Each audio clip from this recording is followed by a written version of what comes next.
So this is a project of building a low current USB load. We have an example of one that I made earlier in true Blue Peter fashion. This one gives a load of between 0 to 175 milliamps in 2.5 milliamp steps. It's very simple. It's just based on a bank of resistors with a couple of dip switches, and of course the USB plug, and also a socket on this one to allow for further loads to be connected. I've just simply used one value of resistor, a 1K resistor. So for the 2.5 milliamp, I've put 2 in series to give 2K. For all the 5 milliamp steps, they're just the 1K resistor. And then for the 10 milliamp ranges, I've actually put resistors on both sides, so it's 2 in parallel, giving a resistance of 500 ohms, namely 10 milliamps at 5 volts. So in this video I'm going to build up a second version of this. This time it's just going to be the 10 milliamp ranges, 2 of those. These are 12 inline dip switches, so there will be between 0 and 240 milliamps available as a load on this project. The reason for doing this is I do have a commercially available USB load, but this only works down to, let me show you,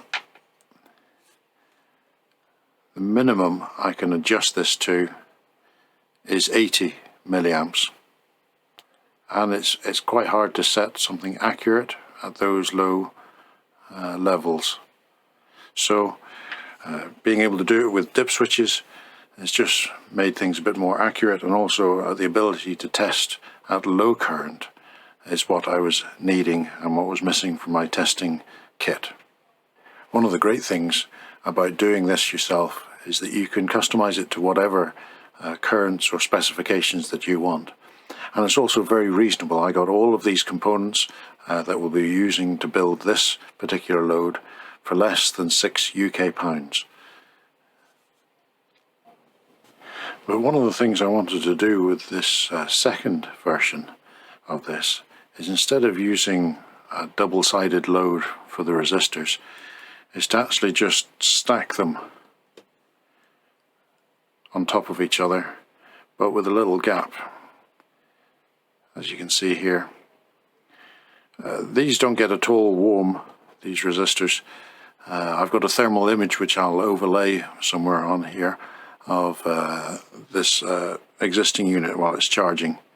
But as you can see, we can space these resistors just off the board and off from each other, and yes, they are actually both going through the same hole. The leads are fine enough,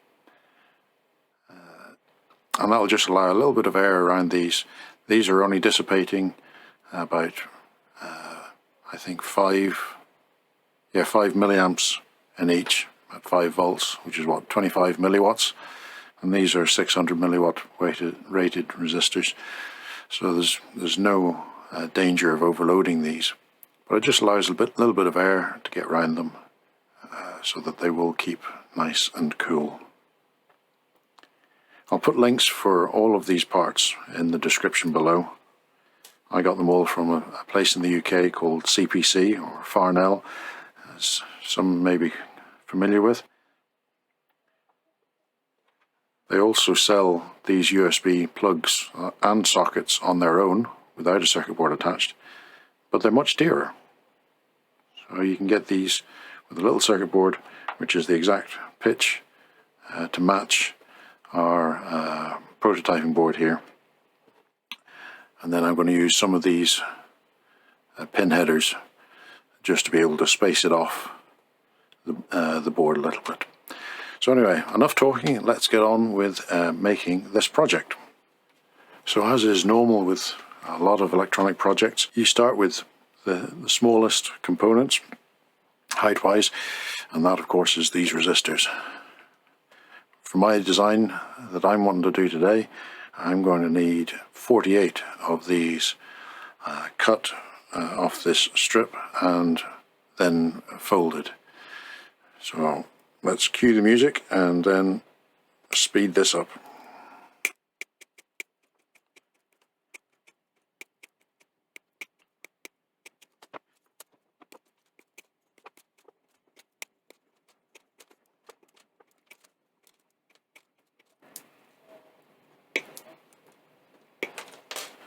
Kind of lost count there, but I think that's more than what I need.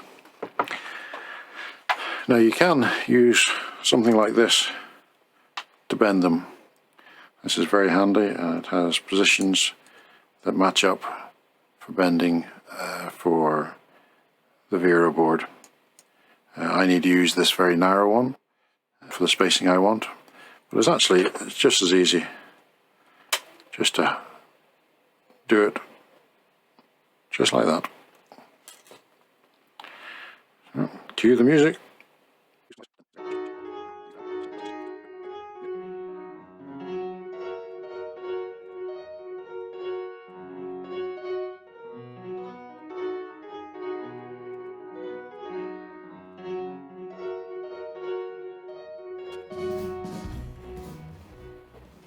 Ta-da! If only I could work that quick in real life. So now we need to just figure out a little bit of where things are going to go on this little matrix board.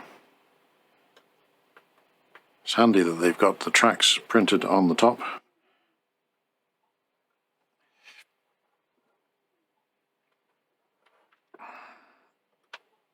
So what I found on my prototype I made up, that these resistors bend up and fit nicely in a spacing of 4 holes. So it just means we offset one of these switches and it keeps looking sort of even then. They're all bent, all the resistors are bent to the same size. Saves having to remember what size is for how many. So now we'll just remove these switches again and we can start putting in our resistors, but first of all I'm going to get a little bit of cardboard just to be able to put in as a spacer underneath these, and then another bit of cardboard to go between to separate the resistors. So as Big Clive would say, one moment please. And we're back. So we have a little piece of folded card.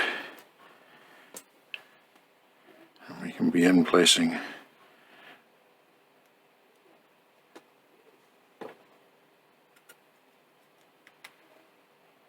our resistors.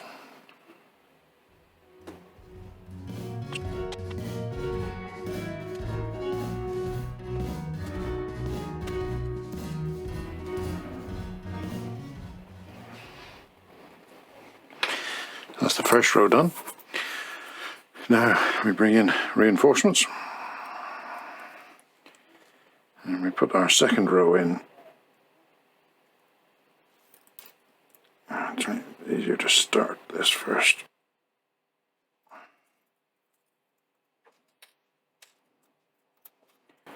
Butterfingers.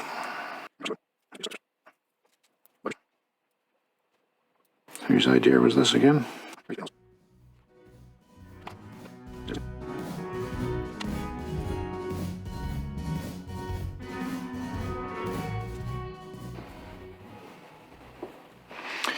And there we go. Nice and semi-neatly stacked resistors.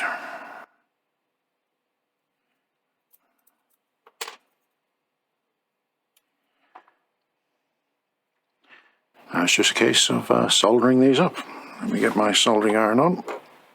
It's good to make sure that your circuit board is nice and clean, and also you've got clean component leads, especially if they're older, been sat in a drawer for a while. Just a little rub over with some PCB cleaning block, or use plenty of flux. So we just make sure these are pressed in the way we want them, not too tight, but just nice and neat.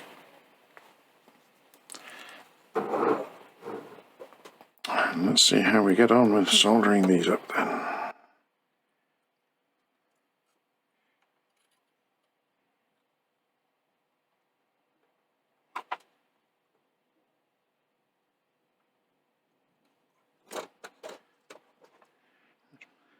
Ever so slightly flooded that one. Bit hard to see down in there.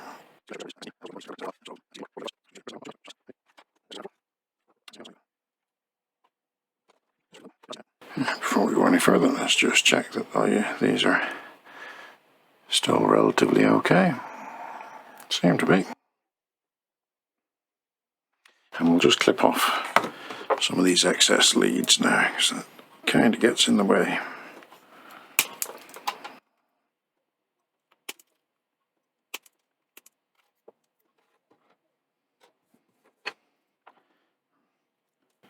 First lot is always the more difficult. Let's see if we can zoom in and get you a little bit of a closer view on this.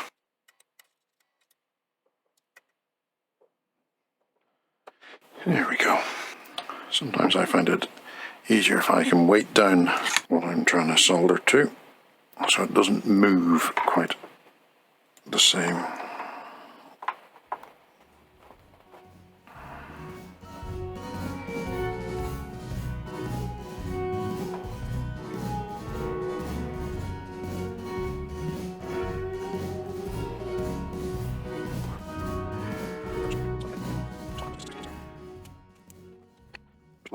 Problem is getting a good angle for filming. It's usually a very poor angle for working. Not helped by the fact my soldering iron turned itself off.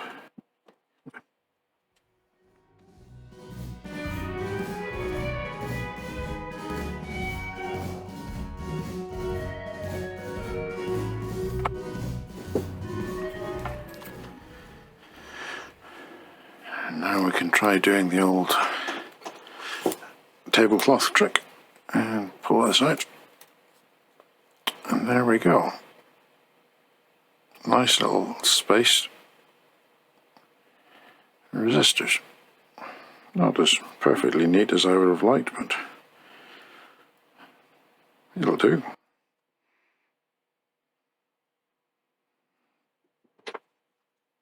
Now we can trim off these leads.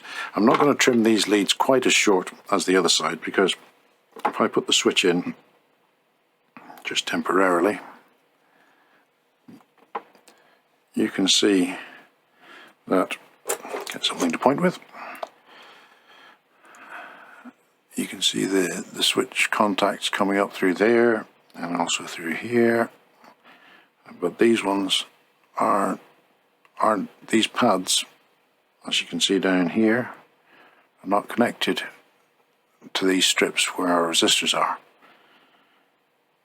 So I have to try and bend over these switch contacts to make them close enough, but if they're not close enough, I'll have to use these leads off the resistors just to bend over and bridge that joint. So I'll cut the leads down, but leave a little bit of excess on it so that we can do that if needed.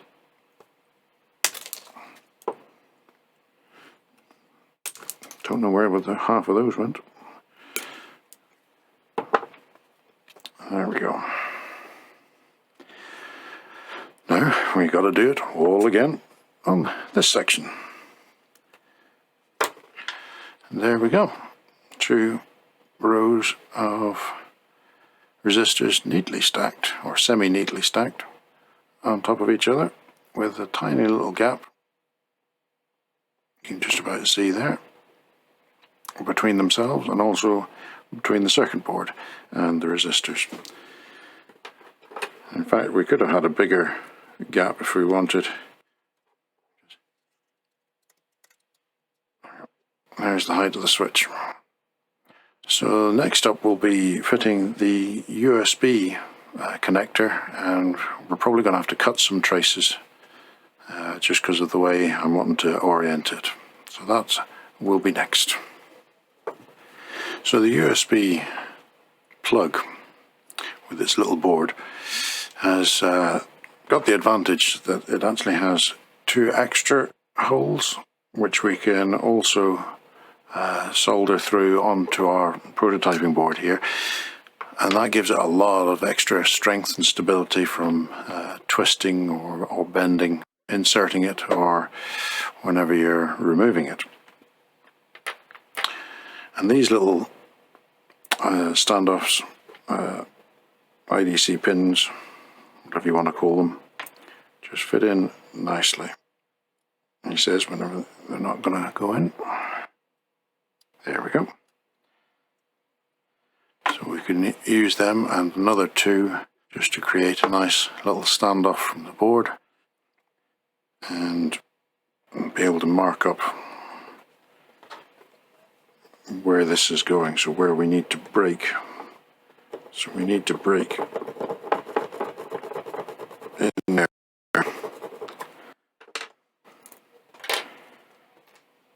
Obviously on the other side, we need to just break those tracks so that they're not conducting through.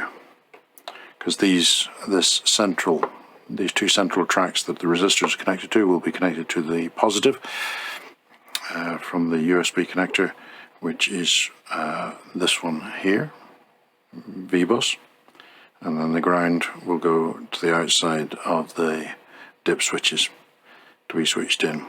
The 2 central connectors or pins on the USB aren't used in our design. In my prototype I did connect them through so they could connect through to the USB socket, but I'm not putting a socket onto this particular design, or at least not at this time. Could be added later if we wanted to. So I just need to get a drill bit or a knife in order to scratch and score and take off and break those. So I found a drill bit in my drill box just to be able to disconnect these 2.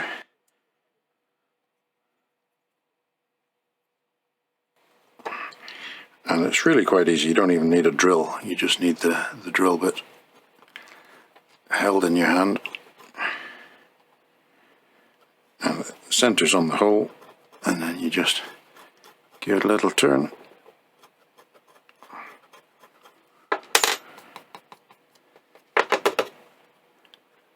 And there we go. Simple removal of those tracks.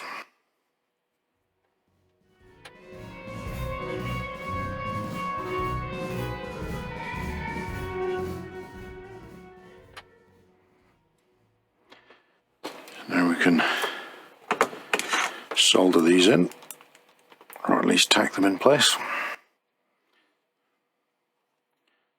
For my soldering iron to get up to temperature.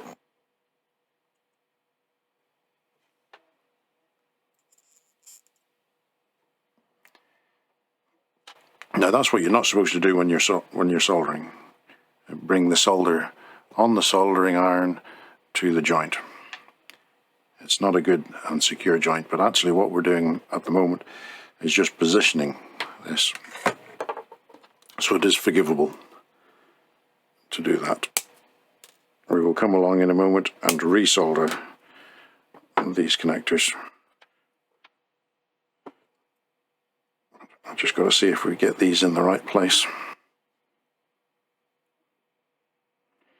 These front 2 connectors don't just perfectly line up. We've got to get them in place.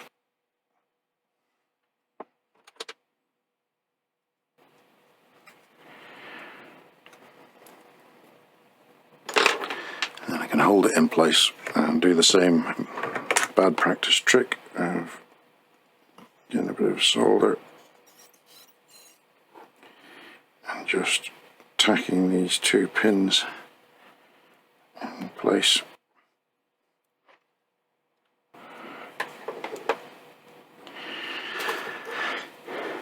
Now we can do the proper job.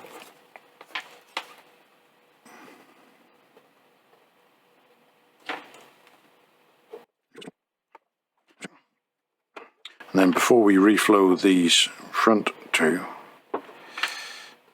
I'll just solder the top Let's actually solder this in place so it doesn't move.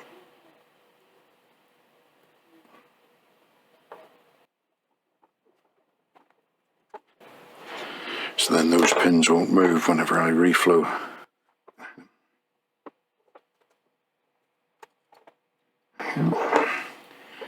Just putting a bit of extra downward pressure on this just to make sure that those are seated properly, because they are the mechanical support for this connector. Now I can nip these off. I always like to put my finger just over the top of these things when you're clipping them off, because they tend to ping off, and I've got my laptop near here and I don't want little tiny metal fragments working their way in to my laptop. So there we go, we're getting close to being done. Next up is putting on these switches. Again, we'll do these just one at a time, making sure that they're aligned with our resistors, which they are, or which that one is anyway. And holding it on underneath, we can do our little trick of tacking on just one corner. Sorry if that's gone a bit out of focus.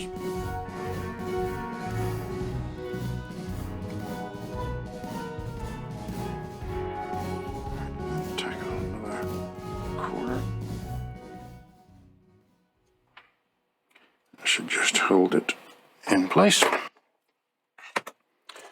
Then let's see if we can bend these leads over sufficiently so they can bridge that joint. They may just be enough. It looks like they are. Let's see if I can zoom you down on that. There we go. I can actually bend these over. Normally you wouldn't do this because this makes it a real pig if you ever want to get this switch off again. But the switch was cheap enough. I'm not too bothered that if it's needing to be scrapped.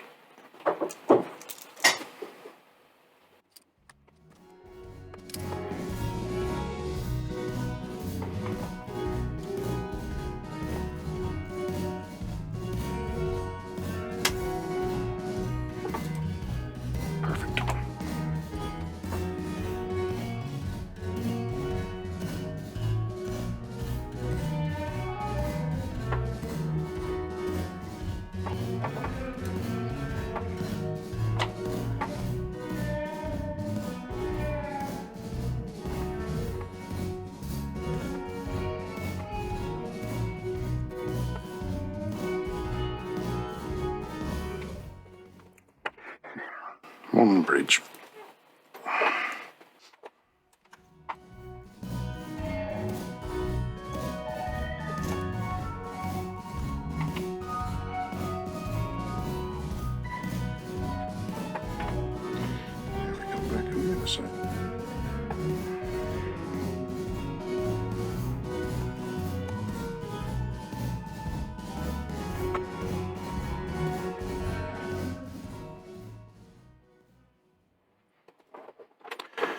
So next will be the same on the other side. So now we just need to add a few connections to make the positive and negative rails connected. So I've got some of this tin copper wire.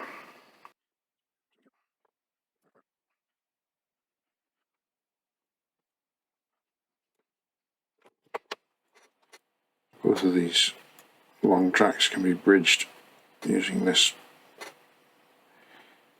little link so that they're both positive.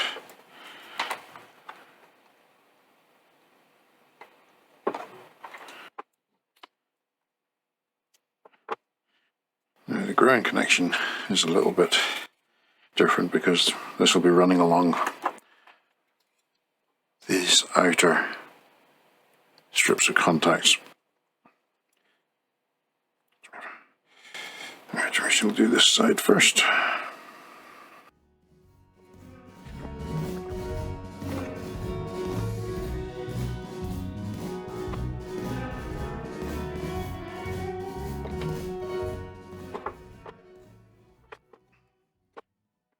And then we can just run a bead of solder along that to connect all of those.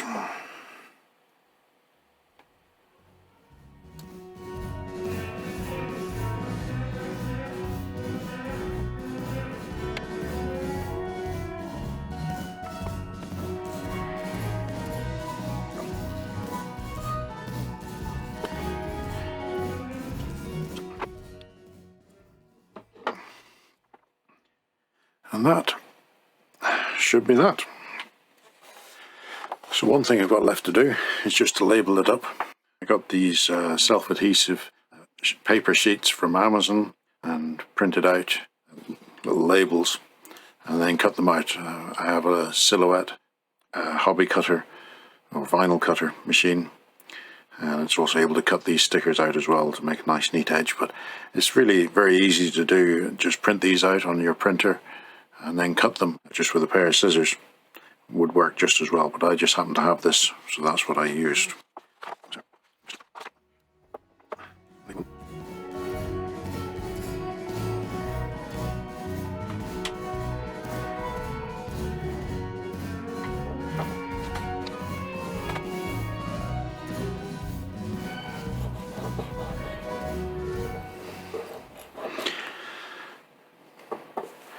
It just helps to finish it off quite nicely.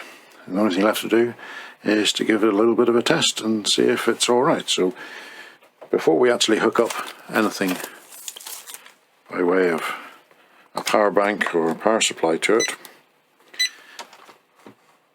we can just use our meter and just double check for any shorts.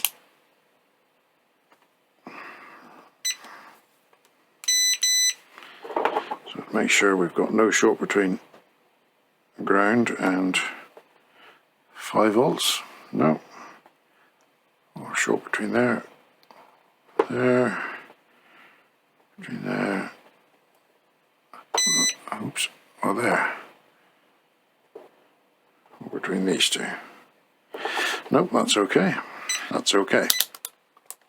Always best to check first, and then you don't get any surprises when you plug it into something. So I have a power bank, I have a little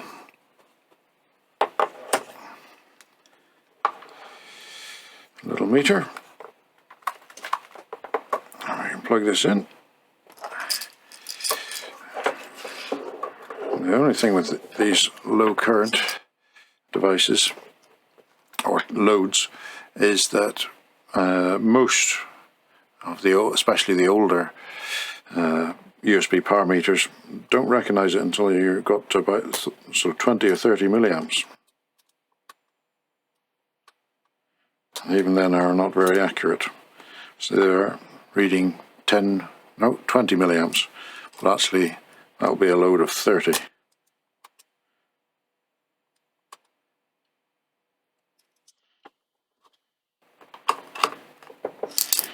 But when you plug it in, unplug it and plug it in, once it gets past about 40 milliamps, it becomes accurate again. So you can see the switches there.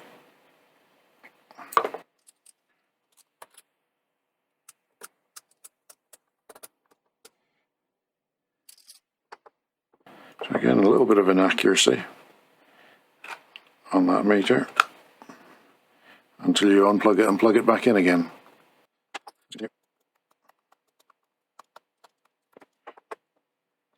And as if by magic, so still showing a bit of inaccuracy there. This should be showing 240 milliamps, not 230. Let's see if I can find my other tester. That one's a bit more accurate. So there you have it. There is just one more step to do with this, and that's to prevent any accidental shorts from it resting on little pieces of conductive material like that. I've got a couple of feet that I can add to this.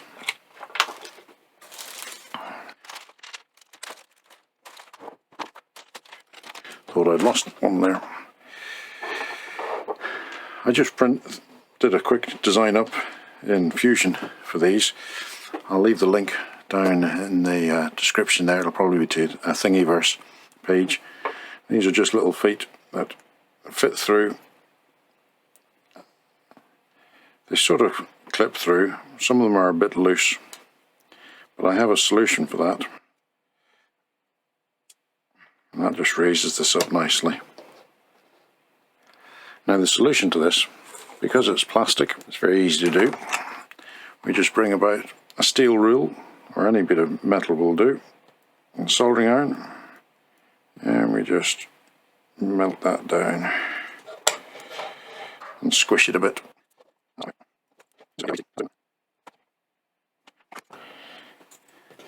There we go. Some nice little feet. Just raise it up, and that actually is now the perfect height for that battery and meter combination. So there you have it, a very simple project that you can easily do at home just with the soldering iron and about £6 worth of components. You can decide whether you want a very low current version. The higher current you go, you might need to get some higher powered resistors. These are 0.6 of a watt. It's so easy to make your own. Just be mindful if you do go for a higher current, most dip switches are only rated to either 10 or in these ones, this case, it's 25 milliamps of current per switch. So it's just something to keep in mind if you choose to do a higher current version of this. But that's all for today. We hope you enjoyed that, and see you next time.